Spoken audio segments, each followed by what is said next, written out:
Hello, everybody, and welcome to the PHLY Eagles podcast on a wacky Wednesday live from the Xfinity studio and presented by Bet365 and Ashley, Bo Wulf, EJ Smith, and EJ. We're going to hear from Brandon Graham in a little bit, but we start with over-unders. I'll be the over guy. You are everybody's favorite power under. No. We already made the joke. I know you made but the they joke. didn't get to hear They it. don't know that you made the joke, but I know that you made it. And as I said before, we're going to leave the All right, you're a week under. Fine. I mean, there's nothing I can say here. You learn new things every day. That's all I'm going to say. A competent under. I like to consider myself competent in most things, so sure. All right, let's talk Philadelphia Eagles. We are coming off the bye week. Return to practice. They practiced yesterday. They're going to practice tomorrow. I think all of the major discussion has been about the defense because that's where the additions have come. Let's think about the offense heading into the second half of the season. You have pulled some nice over-under nuggets. Let's get to them. I have. I've got a few things that we did before the season, but I wanted to start with really probably one of the more interesting things to follow for me in the second half of the season, which will be Jalen Hurts' potential MVP candidacy, and the numbers that will be required to reach that. So we're going to go through a couple of the over-unders that I have here that I think will kind of define whether or not he ends up being in that conversation. We're going to start with over under 9 air yards per attempt in the second half of the season. He is at 8.8 so far this season, which ranks third in the NFL, which surprised me. He ranked 20th last season with 7.8 air yards per attempt. Julia, I believe we have a graphic that shows something that I thought was interesting to see from Jalen Hurts this year and where he ranks in terms of being aggressive, pushing the ball downfield, while also avoiding turnovers. And I think because when you think about like what an MVP case usually revolves around, it's usually like some type of gaudy number, right? It's usually something that it's like, either touchdowns or passing yards. For Jalen, maybe it's just wins. Well, wins put you in the conversation. I agree. But I think that they're usually no, not that one, Julia. Sorry. It's the chart with the faces. Yeah. The circle. Yeah. But to me, like, you get in the conversation with wins, but you need like that one signature stat. For Jalen, it could be like the touchdown to interception ratio. That's a good one, yeah. Based off of the first 27-2, Nick Foles. Exactly. Classic. That is so this chart shows you basically on the left side, we've got air yards per target, shows how much how far down the field quarterbacks are pushing the ball, and then interception rate on the bottom there. So you can see that Jalen ranks toward the top of the league in this graph with Matthew Stafford and Baker Mayfield. I don't know if we can see those guys. Being able to balance being aggressive and also safe with the ball. It's difficult to do. He's one of 3 guys who are really succeeding at that. And it's like we talk a lot about the middle of the field targets that we don't see from Jalen Hurts, and that is kind of like the pro of him not throwing in that area of the field is that a lot of his like downfield shots are along the sidelines where turnover variance is probably a little bit lower. So again, I think that like when you start to look at some of these numbers, I do think if that continues, he could kind of get into that conversation and be a candidate because of something like that. So if you had to guess, 9 air yards per attempt, you taking the over? Or the under? Sticking with the under. I think I'm gonna move it up. There we go. I think I'm going to take the over here. I think that there is a path for Jalen Hurts to continue to be like the layups and threes quarterback in the second half of the season. He's already towards the top of the league. You think he's going to go deeper? I think they could lean even deeper. I think they could lean even further into this play action shots offense. So I think there's a chance. And the thing about it is like I think the thing that would drive him down is if it's like a high volume passing offense all of a sudden. I don't think that that's where they're at right now. I think all of the things you have said are cogent and correct. 8.8. It's going to be more than that. I think it's more likely that it stays a little bit low. Okay. Now we're going to go through some MVP benchmark stats, and that is another MVP stat graphic we have here, Julia. So we'll go rapid fire through them because again, if you want to look at some of the historic MVP stat seasons, whether it's Josh Allen or Lamar Jackson, you do kind of see like that it's hard to get into that conversation without reaching a certain threshold for some of these numbers. So let's start with 3,100 passing yards. Yeah, so this is we've got a graphic here that shows what Jalen Hurts is on pace for. I know pace stats aren't always the best, but it does kind of again show you like where he would be if he maintains the level of play that he's at, and where that ranks among past MVPs. So again, if you look at like some of the passing yard metrics here, it's hard to get in that conversation if you're not at least above that 3,100 threshold. That's Lamar Jackson was around that 3,100 yard threshold, while also having a lot of rushing yards, which is something we haven't really seen from Jalen Hurts in the first half of the season. So like when you start to think about the formula, I think that the yardage is going to be tough. I think that the touchdowns could be like the other gaudy stat that really works in his favor. Like I mentioned, like the touchdown to turnover ratio. And obviously we're dealing with total touchdowns here because of the rushing touchdowns that Jalen has. But he's doing well in passing touchdowns as well so far this season. So again, let's go through some of these touchdown or some of these like benchmarks, and let's see what you think about them. So 3,100 yards, passing yards. Over. So basically that's just, is he going to not get injured? Yeah, it's really a matter of how many games he plays because he's on pace to do it. So I think that's fair. I'm going to give it to him. I take the over on that one too. 43 total touchdowns. Under. Yeah, it's hard to imagine them staying this consistent in the red zone. So I think I'm probably taking the under. I also think that one is so tight where if he misses a game or two, he's probably not going to get it, but he could still get the passing yards with missing that time. Now, this is the toughest one in my opinion. Ooh. Rushing yards. Over, under, 550. And what's he on pace for right now? It's a good question. He is at, hold on. 400 and... Oh, no, it's way less than that. Oh, it's way less than that. He is at 207 rushing yards this season. Right, but he's on pace for 400. Oh, sorry, on pace. Yeah. Yeah. Sorry. Yeah, correct. So I don't know. I think I might take the under on his rushing yards. I think I would have to take the under. It only takes one really big game to change that, but he just hasn't run very much. I do think this is, we have talked about this as something that must be intentional to some degree, whether that's from Patullo or Sirianni or Jeffrey Lurie or Jalen Hurts himself. But I do think that in the second half of the season, we will see them open it up a little bit. But I would still take the under, just that it's not going to be quite that much. Yeah, this is like an ask. You're just going to do it a couple times, make them respect it. Yeah, this is like an ask me in 2 weeks, because like these next two games, actually there is some urgency. There is that's true. Some stakes where maybe this is the week where maybe the Packers game is the week where it's like, okay, this part of the play sheet, it's open this week. Like we will use Jalen in a quarterback inclusive run game to open things up. Because if he has one big game, it does become more feasible. The number is important to me because like Jalen's not going to have like a 4,000 or 5,000 passing yard season. I think the rushing yards become important when you look at like the cases that Lamar Jackson had for MVP, but also Josh Allen, even like he had over 500 rushing yards last season that kind of helped his case. So I'm not saying that like I think he's an MVP front runner or anything like that, but I do think some of these are more realistic.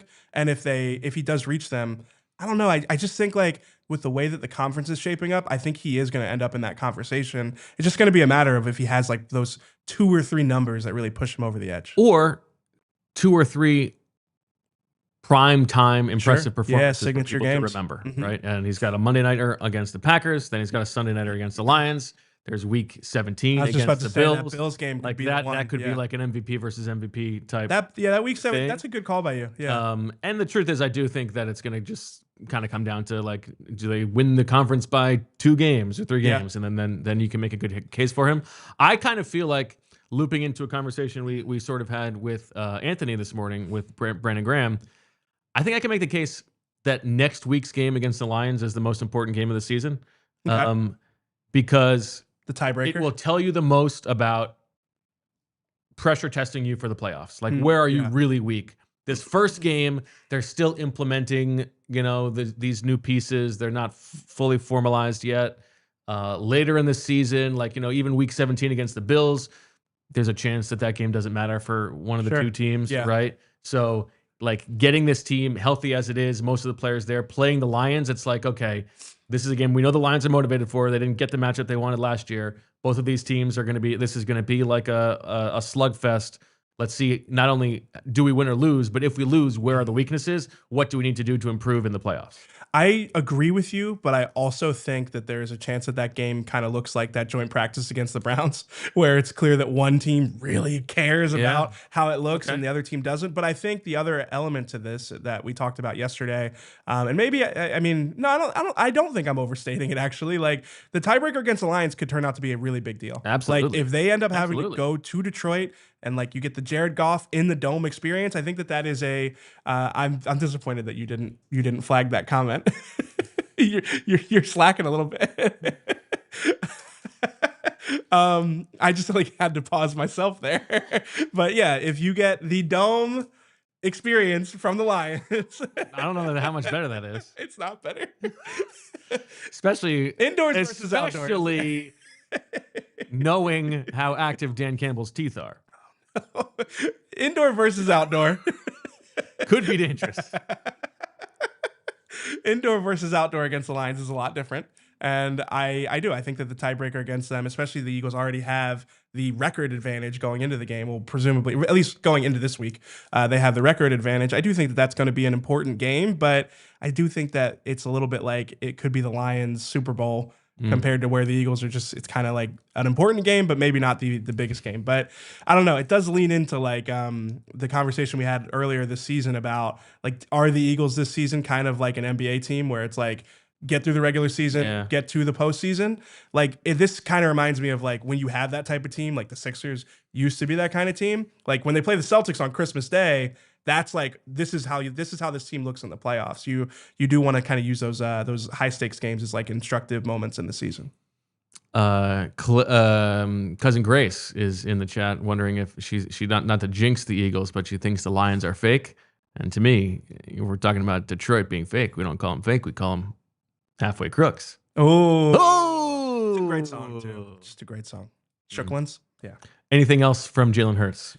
No, those are my Jalen Hurts ones. So it sounds like you're less bullish on the MVP case than me. I'll be honest. I don't know about that. I just I think it's not super insightful of me to just say I think it's going to come down to wins, but that's kind of what I think it's going to come down to. I disagree a little bit. I think you always need I think that signature stat thing is important. Like Lamar, the year that he threw for 3,000 and ran for 1,000, like those things do matter once you're in that conversation. Sure. So I listened back to our over-unders from before the season this morning, and like I am planning in like a couple months to have this segment like to show everyone I got out in front of the Jalen Hurts MVP dialogue. I want to make sure that I get this. That's my bold prediction. First here? I don't think I'm first. I'm not saying I coined it, but I am saying that like I'm hoping that I can pull some of these clips and and recirculate them to make myself look smart. All right.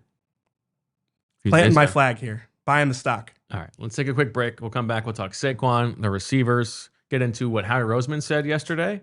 And then later on, we're going to hear from Brandon Graham himself here on the PHLY Eagles podcast. Holiday steals are here at Ashley. It's the perfect time to get your home ready for the season and save big. From stunning dining sets for all your holiday feasts to super cozy sectionals perfect for movie nights, we have everything you need to make this season magical. And the more you shop, the more you save, with up to 25% off store-wide. Or take advantage of our special financing with 5 years, no interest. Discover great deals in-store and online only at Ashley. Next, let's talk about Parx Casino. Whether your favorite team wins or not, there's always another way to win on the BetParx online casino app. Check out their brand new casino games like Huff and More Puff and Fireblaze Sky Queen, a BetParx exclusive. The only app I ever used to play all my favorite casino games in the palm of my hand. Play blackjack, roulette, craps, poker, baccarat, and hot online slots like Cash Eruption, 88 Fortunes, and Cleopatra online slots. Play hot online slots based on your favorite streaming shows, Walking Dead, Squid Game, Breaking Bad, and Peaky Blinders, and all your favorite classic casino games from wherever you are. New users get up to $1,000 Casino bonus back if you're down in the first 24 hours. Go to betparks.com and download the app right now and enjoy all the action and excitement from the casino at your fingertips. You must be 21 and in PA, New Jersey, Maryland, or Michigan for BetParks. You love to play, you play to win, you bet BetParks. Gambling problem? Call 1-800-GAMBLER. Holiday steals are here at Ashley. It's the perfect time to get your home ready for the season and save big, from dining sets for all your holiday feasts to super cozy sectionals, perfect for movie nights. We have everything you need to make this season magical. And the more you shop, the more you save, with up to 25% off store-wide, or take advantage of our special financing with 5 years no interest. Discover great deals in-store and online only at Ashley. Okay. Back on the PHLY Eagles podcast in the Xfinity studio, presented by Bet365 and Ashley. Let's talk Saquon Barkley. Okay. Was the explosion against the Giants a sign of things to come or an aberration? Well, you tell me. I set the over-under for Saquon Barkley's rushing yards at 1,300 yards. And what's he at right now? He is at, hold on, I should have this. Unbelievable. I think the guy does his homework. Well, I had A.J. Brown next on my rundown, so I didn't. 519. 519. Thank you, Julia. OJ, who I never disparage, for the record. That really felt weird. I didn't like that. Well, he had a little something in his ear. I mean, Saquon's probably at home watching. He wants to know what you think about his prospects of rushing for over 1,300 yards. 1,300 yards. You know what's sad is I did have it right here. I'm going under. I think he will have some big games. Yeah. I don't think it will be sustained excellence or production-wise like it was last year. I think there are going to be games where they are not able to have those big runs. I tend to agree with you. I think I'm going to take the under here. Bet3's our friends at Bet365 had him at plus 100 to surpass 1,250 and plus 350 to still get more than 1,500 yards. So it seems like there's at least a part. They're holding a place for it. They're making space. I was about to say, it's my favorite thing, right? I think I put that in the cool down chamber, making space. But yeah, I think that there is still a real group of people who believe that he could still get there. I mean, I believe when I fall in love with you, it will be forever. That was my only Saquon over-under. I believe when I fall in love this time, it will be forever. You have the second best singing voice in the office, right? Or in the studio right now. I mean, I'm certainly not first. Julia's looking at me like, you think I'm ahead of you? Yeah, I can't sing. You think I can? I mean, you do sing. Well, I'm certainly the most prolific. Prolific in volume. Yeah, yeah. Yeah, I mean, I think I pulled it out on BG today, actually. How did BG respond to that? Well, I guess we're gonna find out later. I think that was in this segment. Oh, when you got the oh yeah, hey, listen, the visual listeners, you gotta stay tuned for the Brandon Graham interview, because boy, am I giving a deep V. They couldn't see or they couldn't hear your cold open, but they could see like your little shirt situation, and yeah, that might come up later in the show. Okay, I mean, just generally speaking, do you think the Eagles are going to are going to try to be as run heavy as they were in the first quarter of the season? Or do you think we're going to see a little bit more of this mix and match based on game plan? I think that this under center shift, I think it is here to stay. And I think that it probably will lead to a more varied run game. But yeah, I think that there's still going to be a high frequency. I think that's who they are at this point. I think it's who Nick Sirianni wants to be. I think it's probably who Kevin Patullo wants to be. And I think Jalen Hurts is fine with it. So I don't really know. I mean, A.J. Brown's probably not thrilled about it, but I think that this is who the offense wants to be. I think it's the best version we've seen of the offense. So yeah, I think that it is here to stay. Now, let's get to A.J. Brown. And before we talk about your over-runners, what did you make of what Howie Roseman said about him yesterday when asked about whether the team considered trading A.J. Brown at the deadline? I thought it was a good answer. He said, I can pull it up here. He said here, I got it right here. He said, do you want to be a good, well, go ahead. Yeah. I think when you're trying to be a great team, it's hard to trade great players, and A.J. Brown's a great player. I think that sums it up. I think that is like when we talked about it for weeks, we constantly said we think it's unlikely because it is difficult to move a player that good and not affect your Super Bowl chance. I think Howie Roseman does not make a habit of focusing on being honest in these press conferences. I thought that was very honest. Yeah, especially because it wasn't dismissive. Exactly. Yeah. He that is the truth, is that if you want, this is a team with Super Bowl aspirations. If you are a team with Super Bowl aspirations, you should not be trading one of the best players in football. However, it's possible. Yeah, it wasn't no. It didn't say absolutely not. Why would we consider that? He's a great player. Yeah. Now, and I think like it's not surprising how this played out, but I also think it is the one thing I'll say is like the answer that he gave. So I saw some people running with it and being like, see this Philadelphia media, what are they talking about? There's a non-issue. That's just not. Yeah. That just was not my read on the answer. It wasn't my read. Like, and again, like we spent all this time talking about how it was unlikely. So, and we talked about like you can put your head in the sand and say that it was never going to happen, and that's fine. Yeah. And now we'll talk about it in the offseason. And the thing I think that's important to note there, a lot can change between now and the offseason. Absolutely. And yes, this is a moment in time. Relationships are allowed to change. Yeah, absolutely. I will be interested to see how the AJ thing unfolds the next couple of weeks, though. Me too. Now that the trade speculation, and he also hasn't spoken in a while. Yes, exactly. And he wasn't healthy last week. Yes, or 2 weeks ago. So what else was interesting to you from Mr. Roseman? I want to know what you thought of the cohabitation matrix mention. I mean, it is like obvious that this is a thing, but I thought it was interesting that he mentioned it in the context of like knowing how these players will integrate mid-season. Yeah. And because that is something that it's a human thing. Like players struggle. Like Jacorian Bennett has been open about the fact that this has been a very challenging year for him. And I think like the fact that like there are some connections to these players that they could do their homework on them. I don't want to overstate it because listen, like these guys could still struggle integrating into the team, but I did find it interesting that was something he mentioned when discussing like that potential struggle. I think that the cohabitation matrix stuff is interesting. It's also like on a few levels, listen, the Eagles have a lot of people in the building who have been other places.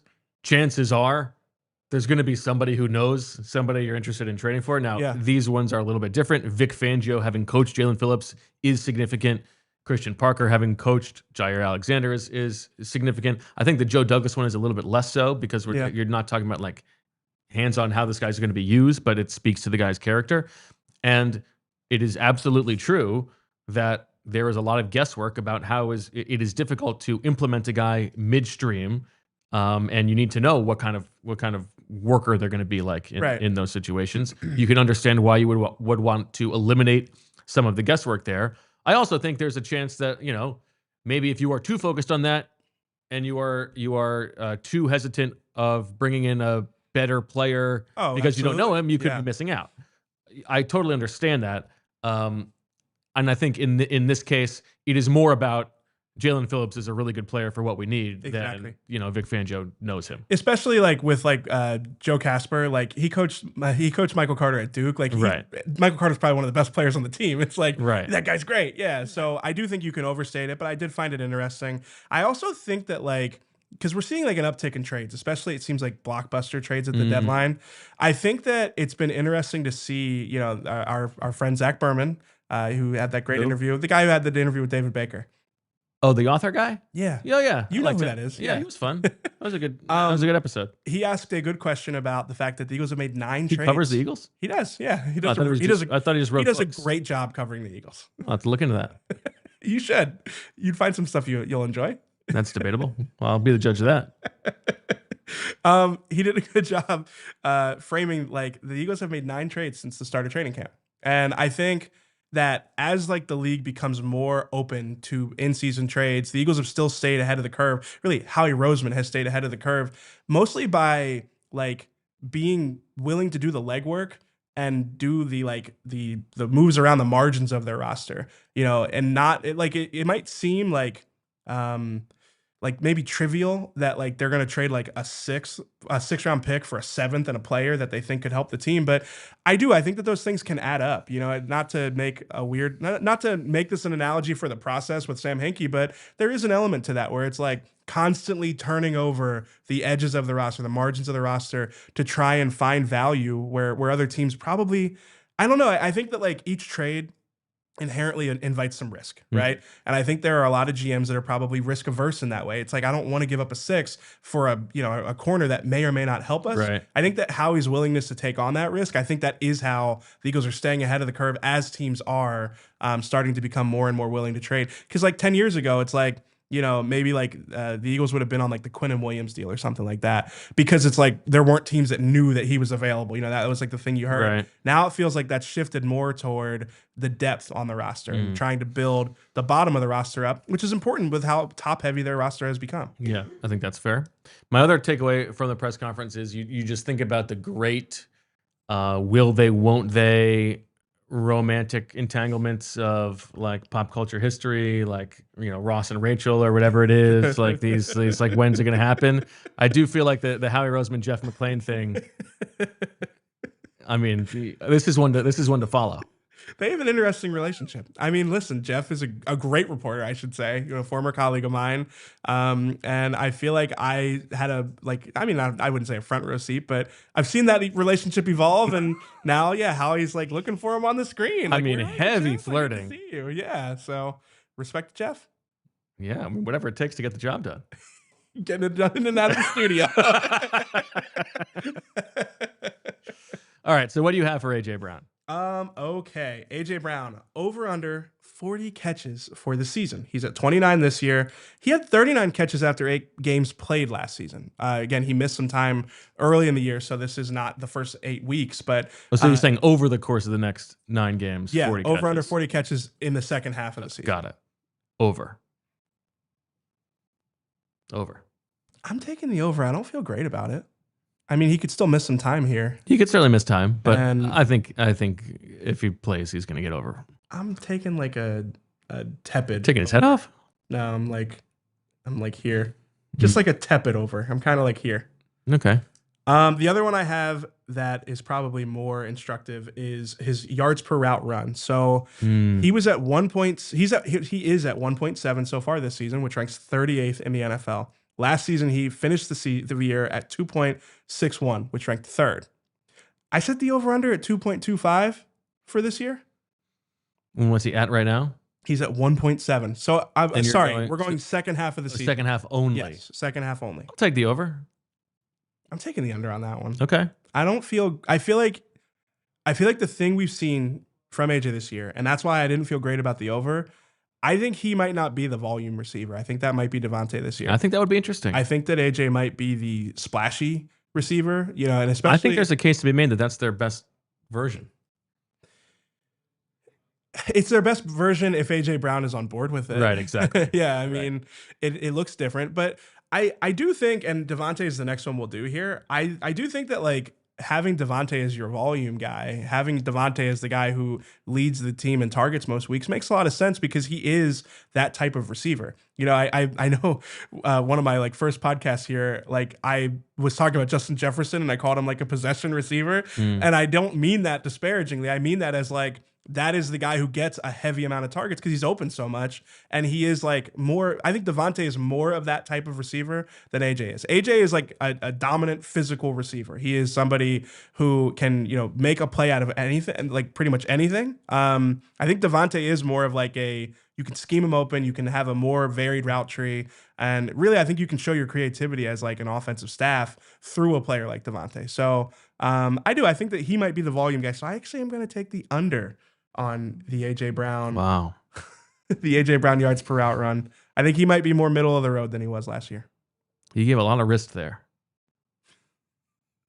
I didn't want to keep doing the fingers. I felt like I needed to mix it up. I needed to vary. I needed to show my creativity. That's true. Yeah. You gotta show your flexibility. All right. Let's do DeVonta and then we'll go to break. Okay. DeVonta over under 1,200 receiving yards. I can tell you what he's at right now. I know he's on pace for more than that. He is at 588 receiving yards. I think the smart money would be under here just because it's going to require him playing every game for the most part. And there's a good chance the Eagles are not even playing for anything the last couple weeks of the season. But I'm still going over. I'm going to believe in DeVonta. Oh, see, I'm getting better at this. Because I watched some really bad head pats when I went back and reviewed the tape from our first over-unders. Because like I'm bouncing a ball on top of his head. See, this is like a great illustration of growth as a podcast co-host. I don't know what Amen. I just did. That was strange. What did you just do with your pen? I don't know. Okay. We're just going to move on. I don't know what we're doing today. All right. Let's take a quick break. Hear from some sponsors, and then on the other side, a young man named Brandon Graham will join the program to talk about Jaelan Phillips and Halloween. Woo! Bet365 has 90 million users worldwide and they live stream over 780,000 events each year with early payout offers across the NBA and NHL. And today they offer the widest range of games and markets available for live in-game betting across 78 sports.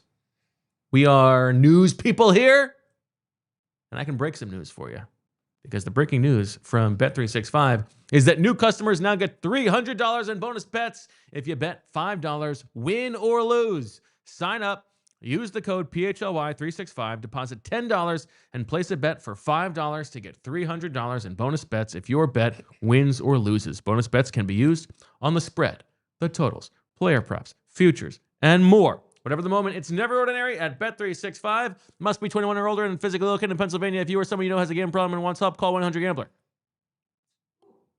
So the other day, David Baker invites me over. He's pumped to watch some football after his great interview, his great PHLY debut. What did you offer to serve him? Because you got to give him enough food to make sure he doesn't eat you. B505, I'm going to eat you. Anyway, David Baker's setup, total mess. Lagging, buffering, switching between apps, trying to find the game. He's trying to find somebody to eat. He claimed he was a big fan, but I feel like I was fan-fished. See, if you call yourself a football fan, you have to have Xfinity. It's the ultimate sports destination. I can find all the best games and my favorite teams all in one place, and the way I watch, next level. It's the perfect fan flex. I've got all the action right there in my living room. Plus, Xfinity's best picture and sound with enhanced 4K, so it's all clear and it feels like I'm in the stadium. Sometimes I've got 4 games going at once because why not?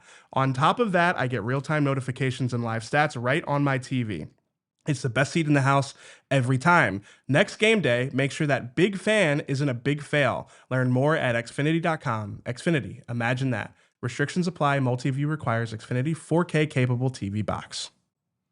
I see Wannabe GM in the chat today. I need to tell you that we had a very nice conversation, in-depth conversation about what has been going on with the Eagles' run defense over the first half of the season. We are going to put up that conversation with the Grabby Grabs as a VOD on the PHLY Eagles channel, so you can check that out. A little education for you about the Eagles' defense and maybe why the second half could be better than the first half. I'm laughing at Shay's comment now. EJ was the fish. David Baker went. Couple super chats to tell you about. Kyle Vidukaitis. Kyle Vidukaitis says, EJ, what can Aston Villa do to power themselves from the bottom of the table to the top? I think the most. Oh, I just realized that this isn't actually a question about Aston Villa. I'm going to use it as an opportunity to talk about Aston Villa. Or like Aston Villa, if you know what I mean. Yeah, it has been a shaky start to the season. They need to create more chances. They need to. I mean, honestly, they probably need to drop Ollie Watkins, and they need to focus on putting players in positions to beat people off of the dribble. They are not creating enough off of the dribble. They're not creating enough chances. That's really the biggest problem. I think defensively they've been okay. They have a lot of possession. They just don't really challenge teams. So it's not great. It's not my favorite Aston Villa season that I followed, but I think it's going to be okay. I trust in Unai Emery. Is old man Danny Welbeck going to get a call up with England? I don't think so. That's your boy, isn't it? Love Danny Welbeck. I think we need to see more. A1 from day one. It's sad that with Aston Villa, I think we need to see more of Jadon Sancho. Not a great place to be in as a team. Polar Jam with the super chat says, "Does a Goff Dome experience qualify for the cohabitation matrix?" I don't think so. Who has some experience with Jared Goff and the Dome? The Eagles have any? I mean, Any Coyote Rams? Awashika is over there, but I don't know if the Eagles have anybody from. I don't think there's Detroit. any Detroit synergy. Yeah, I don't think so either. Yeah, it's interesting. Disappointing. Yeah. Alex Medina. It baffles me that Jalen Hurts isn't first in the MVP conversation. We are at midseason, and he has 2 turnovers, and the Eagles are number 1 in the NFC.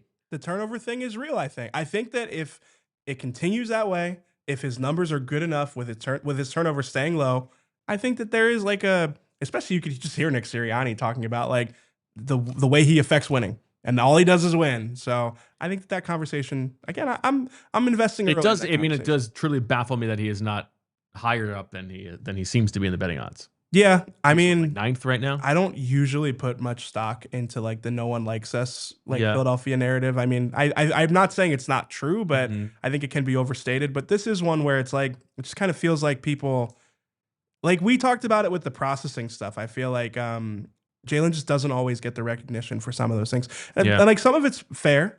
Like I think we've talked about Fran about the nuanced nature of like Jalen Hurts as a processor, but I think as a quarterback, I do think he is sometimes like judged by a weird lens. So, finally, Fresh Prince says Bo saying he pulled it out on BG regarding his singing needs to be addressed further. Haha. Well, I believe we're going to give you a chance to witness me pulling it out here as Brandon Graham joins the show on the set of the Unblocked podcast. And boy, when I saw this shot, I could not. I mean, the deep V. You want to see a little chest. This is the segment for you.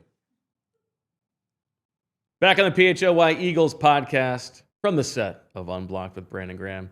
It's Brandon Graham. Let's see if we can make it through like 5 minutes, no yawns this week. Oh yeah, right. That's a good one. Let's see if we can do it. That's a good one. Let's see if we can do it. How was? I'm thinking about it. How was Halloween with the kids? Halloween was fun. Halloween was, man, it was a cool night. When my godmom came into town. She's been doing it for a year. But I mean, for some years now, it's like a tradition. So she flew right in, flew right out. Okay. Just for it. And so we all went out behind the house, bunch of kids. Was out for probably like 2 hours, and man, got a bunch of candy. What were the kids dressed as? They was dressed Jalen Hurts, and then baby girl was the Eagles cheerleader. Nice. Yeah, they went Eagles this year. This is the first time because they normally do like they shows that they watch the not Paw Patrol, but they do last year. I forgot, but it's always been like a show that they watch. Right. This is the first year they went Eagles. Yep. How do you feel on like what's your Halloween candy stack rank? Well, what do you like? I like Tootsie Rolls. We got a bunch of them, so that was cool. Tootsie Rolls. Got candy, sweet and low. Let me see your Tootsie Roll. Yep. You got who else? Who else you got? I got Reese's. We got some big packs in there too. Ooh. Yeah, the places we be going sometimes they get out the full bars. Well, yeah, you listen. It's a fancy neighborhood you're living in. I know it is a little fancy. They got size. this one dude got a menu of like you can just point to whatever one really? you want. Yeah, if like you want the big Reese's, there you go. Or you want Twizzlers, there it is. But once he's out, he take it down. But he got a bunch of stuff. It's like a machine? Well, no, it's not a machine. It's just he made this poster board. Okay. And then he got the candy stuck on there from tape. Okay. And it's like you got a whole thing and stuff. And then as he run out, he just take them off and then get person the last one. Get him the last one, and then people just pick on whatever he got left. Okay. Yeah, so that's pretty cool. Yeah, I like. They do it up over where we stay at. So it's been cool. How do you feel about like a Kit Kat? Kit Kat is good too. I had ate about 2 of them already. Yeah, I mean, 2 packs. Maybe put them in the freezer. That's the move. I need to start doing that. I haven't done that. That's the move. That's what I used to do it with Snickers. That's Snickers the only good. Yep, Snickers. We got that too. But we got all the little mini ones. A bunch of minis. Yeah. Yeah. I mean, it's cool too. Those better. To me, like what I like, I've said this before. I said on the show yesterday, but what I like about Halloween is give me the one that I'm not going to have otherwise. Yeah. Right. You know, because I'll probably have a Snickers over the course of the rest of the year, but I'm not going to have like a Baby Ruth. You right. You know. Yeah, you right. All those too. So Yeah, I try to switch it up. Sometimes when you're just hungry, you just want to go grab something out of there. Yes. It's so easy. Did you have a favorite Halloween costume as a kid? Nah, nothing that I can think of. That's our memory right there. I can't That's even, right. can't That's even, right. That's right. Can't even think of it. Pillsbury Doughboy for me. Pillsbury Doughboy. Yeah. Okay. You know what? I was the king. I was the king from Burger King in college. Oh, That okay. was my. I got a lot of compliments on that time because I just had the mask though. It's not like I had like no makeup or nothing. Right. Yeah, but I just had the mask on. Had the whole little suit. I probably had to send it to you. I think I still got it on Facebook. Okay. Mm-hmm. Let's take a look at that for the show. Yeah. All right, let's talk a little bit of football. Just Okay. a little bit of football. You guys have practiced already, so Yep. you've seen this new group together. Yeah. What do you make of how it all is shaking out, especially in that edge room? It's going good, man. I really feel like it's going really good right now. Just making sure that we all welcoming each other and just we competing. We competing out there to go out there and make plays together. And so that's how I look at it. It's not like I'm competing against nobody but myself out there. And we all out there trying to be the best version of ourselves so that we can go help each other in those moments when we need to play. We show up together. We have a nice long discussion about Jaelan Phillips on this week's episode of Unblocked, which you can watch tomorrow at 8:00. But is there a player you've played with in the past who he reminds you of at all? No, not that I can think of right now. I mean, 6'6", Yeah. athletic, fast. I mean, only person tall like Sweaty that. a little bit, but he's much bigger. Yeah. Thicker. Sweaty, Yeah. quick too. Yeah, I like that. I like that comparison. You're right, because they both long. You're right. I would say sweaty, but they both kind of like Sweaty used to have an inside move that was nice Yeah. too. Yeah, so yeah, I say Sweaty. That's a good one. What do you feel like is there a specific kind of pass rush move that you feel like I wish I had that in my bag? Yeah, Like if Long you could arm. steal somebody's move, what would it be? it'd be a long arm. Okay. Like, I could do it, but my arm's not as long. But you Right. can still do it, still knock people back. But I think some guys just look sweet, like Sweaty and them. They long, so Yeah. they keep that extension. They keep people off Okay. of them. And so if I had the length in my arms, That's a good one. That'd be a good one. Who is when you think of the long arm move? Is it Sweaty? Yeah, that's the Sweaty. Okay. Mhm. Who's we got we the call best? it pressing the button. You hitting them in that spot, and boy, you getting them to go backwards. Okay. hmm How about who had the best like spin move?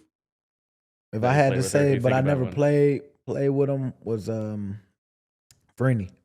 Freeney, We for used sure. to watch him a lot. Yes. He would just catch him at the right time. And T. Cole had the same like jab, outside swipe.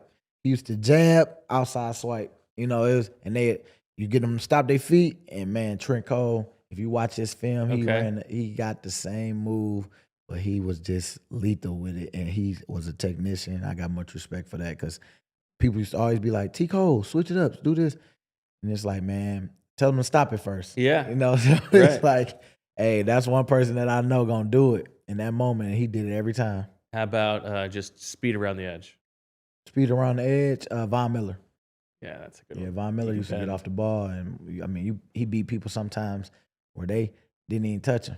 Mm-hmm. And then how about you excluded best just like bull rush? Bull rush, Miles.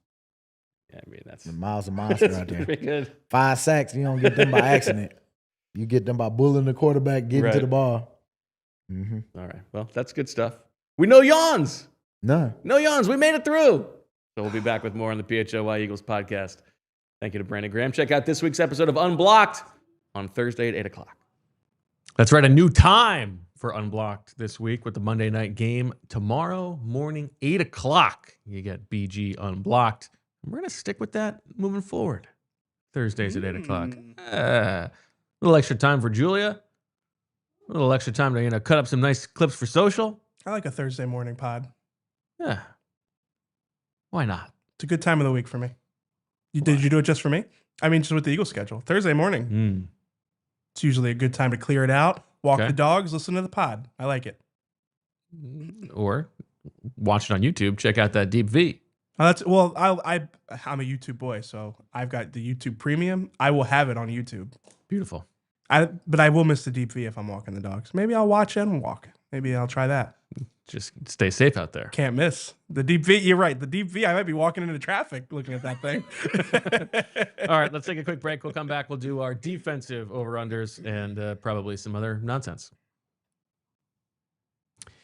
If you are looking for the dealership with the most inventory and super low lease payments in the Philadelphia area, KiaofCherryHill.com is the place to go. Choose from over 450 new Kias, including Tellurides, Sportages, K5s, Carnivals, Seltos, Souls, and more. Gotta tell you, I'm a Kia man myself. Kia is the hottest automotive brand in the country for a reason. 7 of their models received 2025 Car and Driver Editor's Choice Awards, which is amazing when you consider there were more than 450 models tested and only 20 received the award industry-wide. Combine that with the best warranty in the automotive business, 10 years, $100,000 mile powertrain, and 5 years, 60,000 mile bumper to bumper. What are you doing? Stop in today. Tell them PHLY sent you and receive up to $3,000 over Kelly Blue Book trade-in values following a trade appraisal. I know people buy Kias elsewhere. I just don't know why. Drive home in your new Kia today, just minutes from all bridges, or available online 24/7 at KiaofCherryHill.com. Next, let's talk about Factor. It's a service I've used personally even before joining the team here at PHLY because they offer chef-prepared, dietitian-approved meals and make it easy to stay on track and enjoy something comforting and delicious no matter how hectic the season gets. Factor has more variety and more meals. Choose from a wide selection of weekly meal options, including premium seafood choices like salmon and shrimp at no extra cost. They've got great nutrition as well, which is why 97% of customers say that Factor helped them live a healthier life. Feel the difference no matter your routine. My wife and I use them, and you should too. Eat smart at factormeals.com/PHLY50 off and use code PHLY50 off to get 50% off your first box plus free breakfast for 1 year. That's code PHLY50OFF at factormeals.com for 50% off your first box plus free breakfast for 1 year. Get delicious, ready-to-eat meals delivered with Factor. Offer only valid for new Factor customers with code and qualifying auto-renewing subscription purchase. Okie doke. Back on PHLY Eagles podcast.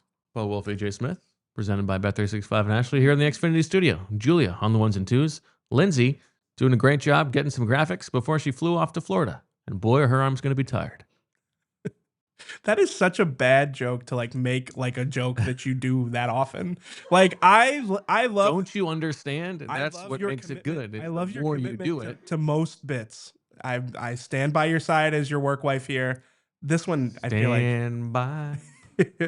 You're gonna whip it out again. CDP in the chat with a super chat says, EJ, thanks for the book rec with Recursion. Ooh. I appreciate that. I don't even remember when I said that, but Recursion's a good book. I moved on to Dune. I got it in London. Yeah? Yeah. I mean, that's all I have to say about it so far. Doing it well. This has actually been a fun show. I'm not going to lie. Oh, actually? Well, usually the Loopy Tuesday or the Wacky Wednesday we have today, like there's at least one point where it's like totally off the reins. I feel like we struck a balance today. Oh, yeah. I guess I spoke too soon. Knock on wood. Alexio says, sounds like it really was a bye week. That's pretty good. It's pretty good. I appreciate that joke. All right. What do you got for the defense? Or is there anything else? There's one more offense one. And Julia, don't even try with the graphics on this one. We would have needed to coordinate this. Eagles offensive lineman making the Pro Bowl. Over under 2.5. Under. So you're just going Lane, and then do you think Mailata makes it? I don't think that he and Dickerson make it. Yeah. I mean, I should have told you that these were from the preseason. Oh, okay. Yeah, that was a preseason one. But I still thought it was interesting to revisit. We have another preseason one that we need to revisit. But first, all right, Julia, what is this nonsense? Julia, I would like to run the clip from the summer. Preseason clip. Yeah, I think it's interesting to better hear not it back. be what I think it is. Oh, it's probably what you think it is. So I just saying. If you're telling me that you said this a guy, 6.5. sacks for Moro Ojomo. I think it's in play. Milton Williams' most sacks in a season is 5. So you're saying Moro is going to be better in his first year than Milton ever was? I slow played this a couple of weeks ago. I said like Milton Williams had 5 sacks last year, and I think that is the floor for Moro Ojomo. The floor? I think he could be. I mean, he was better than him at the end of last season, and he's Not only in the Super Bowl. But you know what I mean. He was taking his snaps by the end of last He was season. taking his snaps in the beginning of the season. No, in the postseason. Milton was awesome in the playoffs. Yeah, Milton obviously. was better in the playoffs. Yeah, he was better in the playoffs, but you know what I mean. Like, Moro was coming for this job even last year. Moro's a very good player. And he looks even better coming into this season. I agree. The training camp he had, I am 6.5 sacks. Listen, I'll take your Moro Ojomo. I'll take your Moro Ojomo stock all day. I love the guy. He's going to have the opportunities early in the season, and then I think that there's going to have to be a course correction. Cut it, Julia. Cut it. That's all we need. We don't need anything else. I would just listen. That guy made some good points. Pretty impressive. The way that you were like looking over at me in the middle of the clip to make sure that I was listening. I said he's going to get the opportunities early. He's at 4 sacks. Okay. Five. We're not. 5 sacks. Well, he's still at the floor. Like, he could die tomorrow. That's your new defense. Just saying. The floor. Your outrage. You were so beside yourself. Well, it was a bad line because you could have got more juice the other way. I said I bought the stock early. Feeling great about it now. So now let's got to get there. Let's revisit. You taking the over or the under on Moro Ojomo 6.5 sacks? I mean, obviously, for the bit, I have to stay under. Oh, but yeah. See, I'm obviously at this point you would take the over. Not to just continuously talk about my own growth as a podcast co-host, but I do kind of feel like I out Bo Wulfed you on this one. Like I went hard on this take. Like I went further than anybody else would go so that I could take credit for the guy that you wrote about during training camp as the guy who was poised to have a breakout season. I feel good about it. I mean, what do you want? Nothing. Just wanted to point it out. Fine. I'm like, this is like the equivalent of like, I walk into your house, you open up, go into the refrigerator, make myself a plate, put my feet up on the coffee table. All right. So another sack total here. Jaelan Phillips. Over under 3.5 sacks between now and February. Jaelan Phillips. Which would tie his second highest sack total of his career. I'm going over. Really? So you think he's going to be an impact player? I think 4 sacks over the second half of the season. Yeah, why not? What's not? Yeah, now that's fun. I did say between now and February. So so you're including the postseason's included here. Oh, then I'm definitely taking the over. See, I don't think the line is wrong though, because there is a chance that he's like Golden Tate, but the edge rusher Robert Quinn is probably the example. Bobby Quinn, Bobby Q, Bobby Q. With his backpack from middle school. Yeah, I was going to say he had some interesting wardrobe choices. Yeah. He had the beat up JanSport, and he wore. Dr. Prince Blue says, but would rather kill than let EJ win. Crazy work. Thank you. I'm glad somebody noticed that he could die. Right here, officer.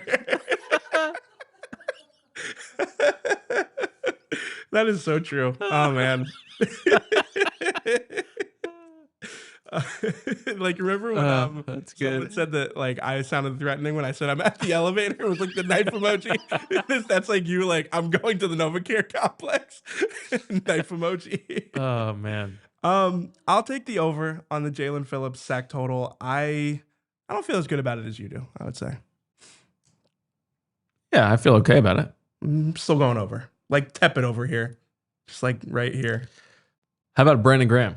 What if I give you 1.5? 1.5 sacks for Brandon Graham. I don't know how many opportunities he's going to get. Can I have it between now and February? Sure. I'll take the over. Okay. I mean, 2 sacks. He could do that. Yeah, I think so. All right. We can go through some of these quickly. Jahan Dotson. We talked about Jahan Dotson's target percentage last year, or before the season. I said it at 8%. It's 7% so far this year. It was 8.2% last year. Unbelievable.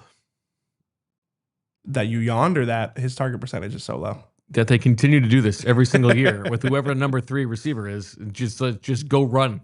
Don't play football. Just go run. They really should like lean into like Fred Johnson at wide receiver at some point. Willie Lampkin. Yeah, Willie.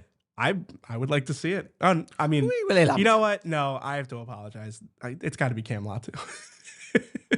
The man could be the third receiver. It's gonna be Darius Cooper, and he'll actually get the ball. I like it, Darius. They don't Cooper, want him to they're be the not number 3 gonna receiver throw him because the he's going to ball. need the ball too So much. have Cam Latu out there as just like a missile when DeVonta Smith or AJ Brown have the ball. I would like to see it. I'm taking the under on Jahan Dotson target percentage. By the me way. too. I don't feel great about it. Jalen Carter, over under 5 sacks.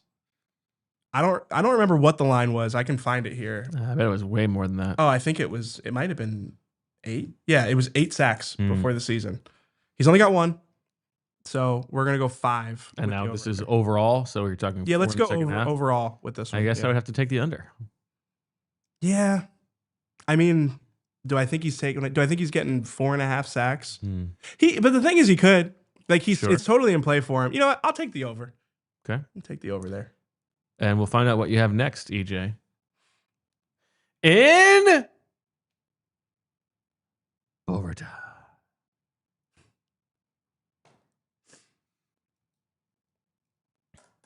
Were you searching for something there? Were you like trying to figure out? Like I just didn't know what I had. I didn't really have anything in the holster. Okay, I respect it. It was still a good one. I was wondering if you had something. I guess given the intimate dome conversation, it could have been blowover.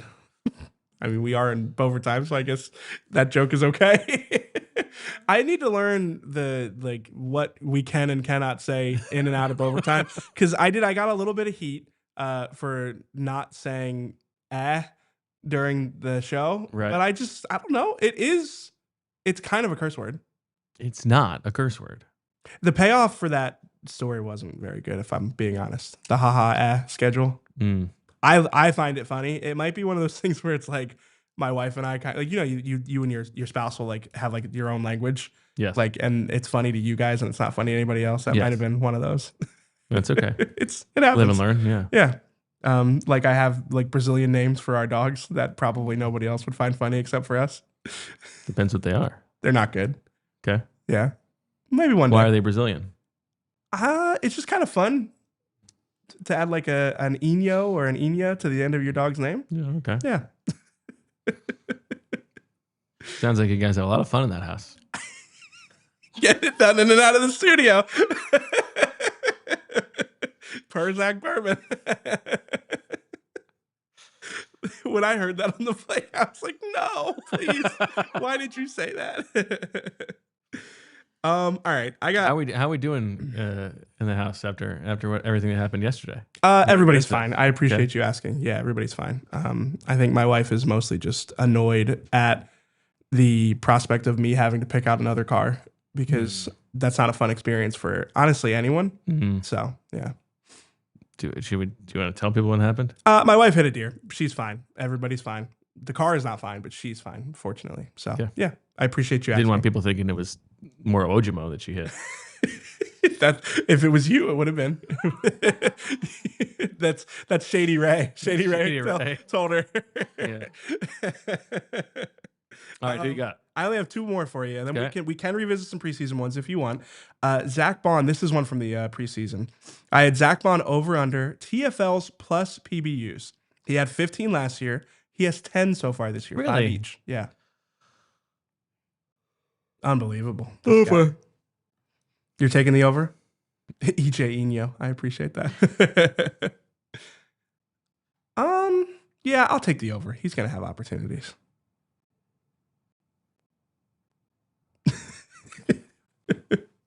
All right. Drew Makuba over under 12 starts this season. I mean, that one's pretty obvious, but it was a preseason one again. Yeah. I wanted to revisit. Over. Yeah, I mean, obviously.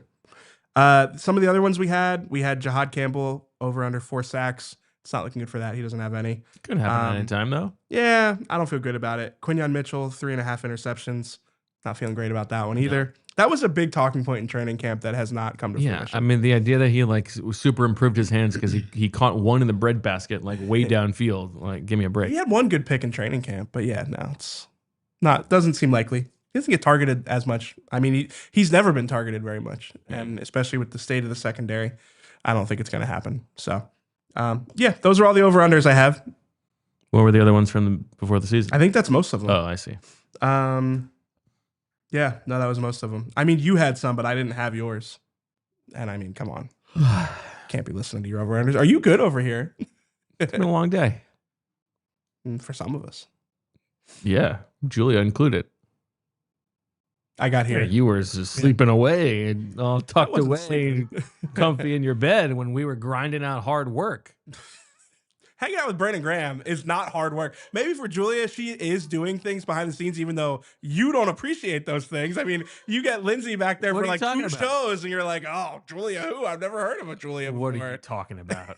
But how dare you? I mean, come on. You're sitting there talking to Brandon Graham. It's not digging ditches, as Zach Berman would say. Never heard him say that. You've never heard him say it's not digging ditches? Are you joking? No, I've never heard him say that. I watched that podcast episode. That's the only thing I know about the guy. Come on. I'm going to break out the Zaxxiums file here. I'm not going to respond to the response from an emailer because we're not pen pals here. I grew up with 5 siblings. We had people. How do you know these things? Listen, the Zaxxiums folder in my notes is a real thing. Life is to be enjoyed. Life is to be lived. How long have you known this person? I've known Zach for 7 years. Really? Yeah. And this is the first I've seen him? Apparently so. It's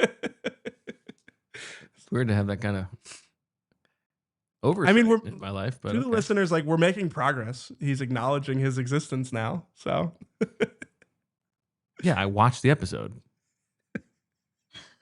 I thought it was good. Happy Friday. I wish it was Wednesday. Why? On Wednesday, you've got the whole week in front of you.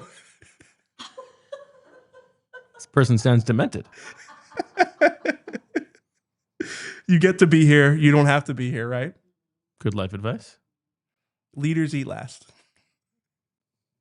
Feels like something you read in a book once. It's like a Roger Goodell special. I'm trying to get myself out of this now. So, like, I got to find a good one that we can end on. You know what? This is a good one that we can end on. Be yourself. Everybody else is taken.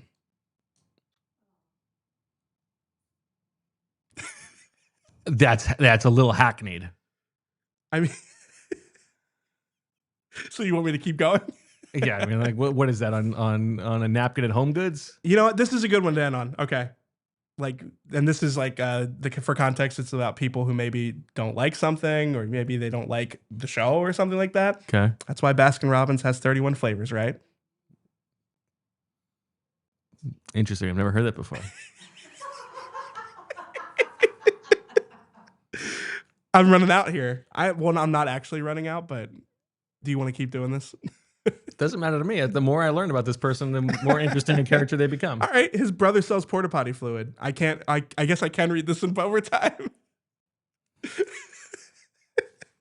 He's literally in the shit business. We could be doing worse things. Okay. That's the last one I'm reading.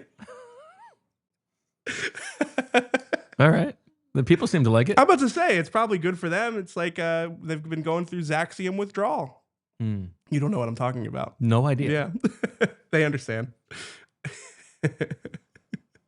Yes, it's better to be pissed off than pissed on. That's mine. Is that you? Don't tell me it's raining. Yeah.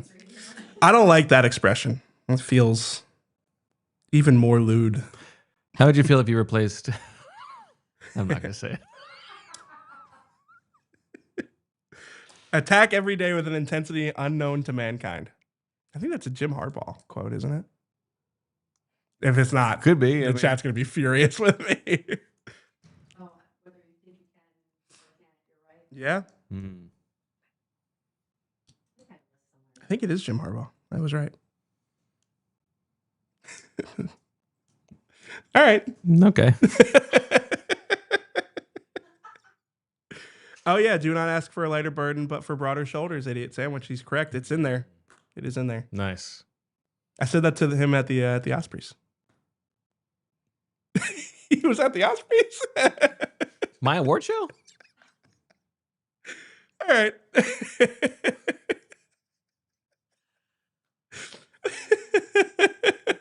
I don't know. There were a lot of people there. Oh, man. I remember Cliff was there. Cliffy, too. My boy. Yeah. Shout out to Cliff. Jessica Shout out to Capadia was rocking the old school Pyramid Scheme Birds with Friends t-shirt. Fantastic. A lot of great people there. Yeah, I agree with that. Okay, everybody. What a show it was today. Make sure that you comment below the video. Tell us what you'd rather be off than on about. And I don't know, your thoughts on Detroit's dome. Thanks to Julia for making it happen behind the scenes. Thank you to Brandon Graham. Thank you to EJ Smith. Back tomorrow, 2 o'clock. EJ and me one more time. You know what that means. It's a Monday night. So instead of Swooper on a Thursday, we get Swooper on a Friday, a foursome in studio. Graphic nudity alert. We'll find out. Thanks, everybody, for joining us. We'll talk to you tomorrow at 2 o'clock. And as always, we love you. We all silly like the mayor.